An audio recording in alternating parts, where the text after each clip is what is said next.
So that's what Pandora actually looks like. James Cameron's Avatar is one of the most visually stunning films ever made. But what does it look like without all the CGI? The animators have taken what the actors are doing and gone even beyond that.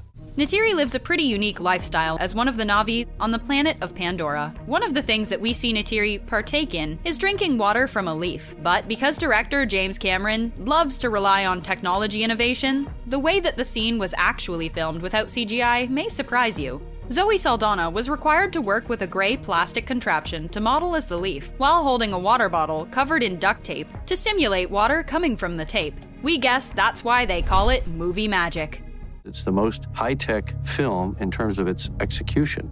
You may or may not have had an awkward kiss in your life, but it probably wasn't as awkward as it was for Sam Worthington and Zoe Saldana when they had to kiss as Jake and Neytiri while filming Avatar. While in the movie itself, with all the added CGI, the scene plays out romantically. Without all the CGI, Worthington and Saldana had to kiss with their motion capture jumpsuits and with green dots all over their face, so that the motion capture on their characters' CGI bodies would be accurate and more real. We created a manually operated gimbal rig that they could balance on. One of the most exciting action scenes in all of Avatar was definitely the flying Banshee. Obviously, a lot of CGI was needed to be done to bring the Banshee to life, as there's no living, real-world counterpart to the creature. In order to capture Jake flying on the Banshee, Sam Worthington was required to fly on the back of a moving plastic structure, where he'd be flung around with wires, all while wearing the motion capture suit. Honestly, we think we'd just prefer the ride at Disney World that seems a bit more comfortable.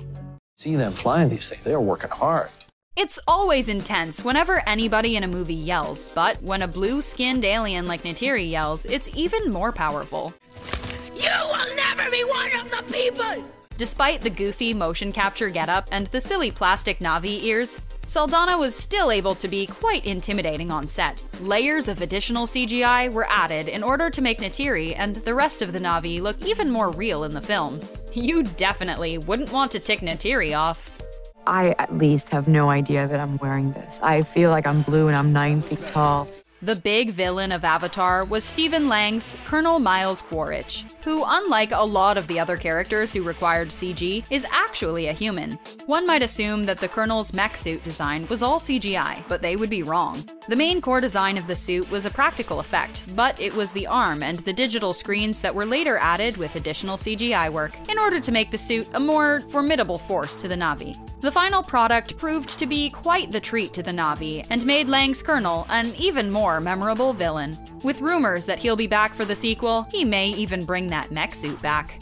Oh yeah, who's bad? That's right.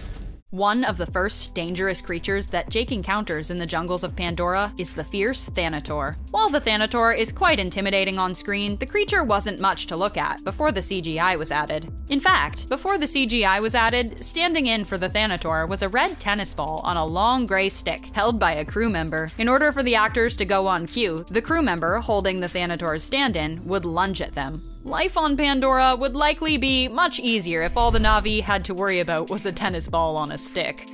Cameron has a knack for working with actors and actresses he's worked with before, so of course, one of the actresses he brought with him to Avatar was his alien star, Sigourney Weaver. Weaver plays Grace in the film and doesn't just play the character in human form, but also as a Na'vi. While even in her Na'vi form, Grace typically wears human clothes. Behind the scenes, Weaver had to still wear a motion capture suit to convincingly play Grace's Na'vi avatar.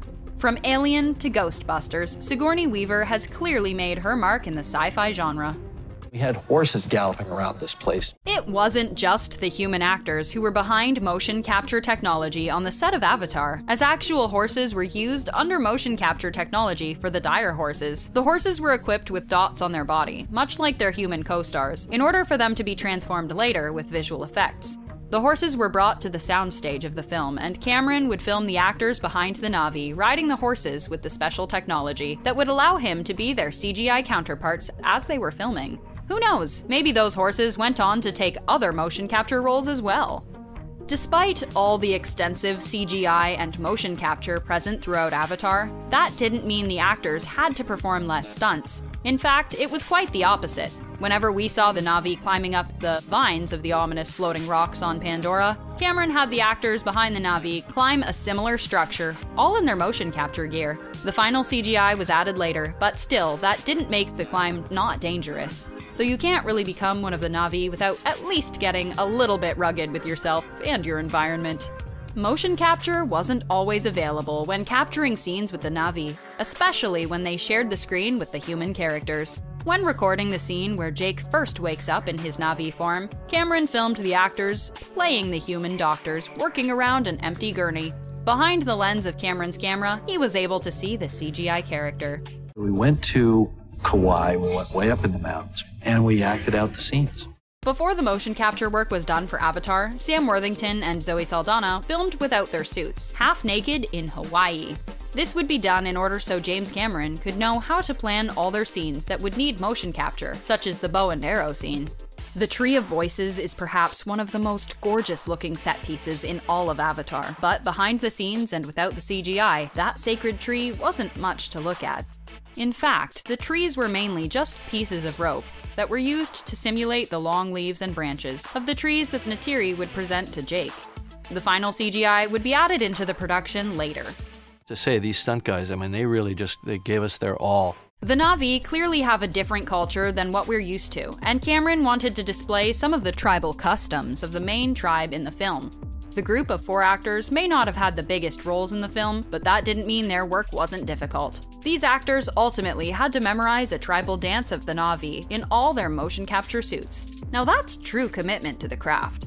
If this was CG, I could have moved that in 30 seconds. So the whole time I was shooting the virtual camera, I was complaining that it wasn't live action. While there were times on set where James Cameron and his crew had more accurate models of the Dragon assault ships, there were times where the models wouldn't be enough. In order to film the scene, Cameron had the motion capture board use a metal-like chair in the middle of the set that would be moved around by crew members. A fan was also placed in front of the actors in order to properly capture the wind blowing in their characters' faces. While the real set may not have been as exciting as actually flying on a ship as a Na'vi on Pandora, the cast and crew certainly made the most of it. They developed the most lightweight 3D system possible, so it's a very sophisticated technology. The 3D, much like the CGI, had to be recorded in a distinct way, using 2 cameras. This scene where the Colonel is attacked on his mech by one of the Na'vi used 2 cameras to perfect the 3D and the CGI. One camera would be used for the live action elements, and the other would be used for the CG 3D elements. I need you to put up $10 million to prove we can make this movie. Avatar is one of the most influential films made in the last 20 years, and the CGI is an important reason why. From Cameron's innovative ways of incorporating the CGI to the commitment for authenticity by the cast and crew, Avatar's production was clearly top-notch. What was your favorite CGI element in James Cameron's Avatar?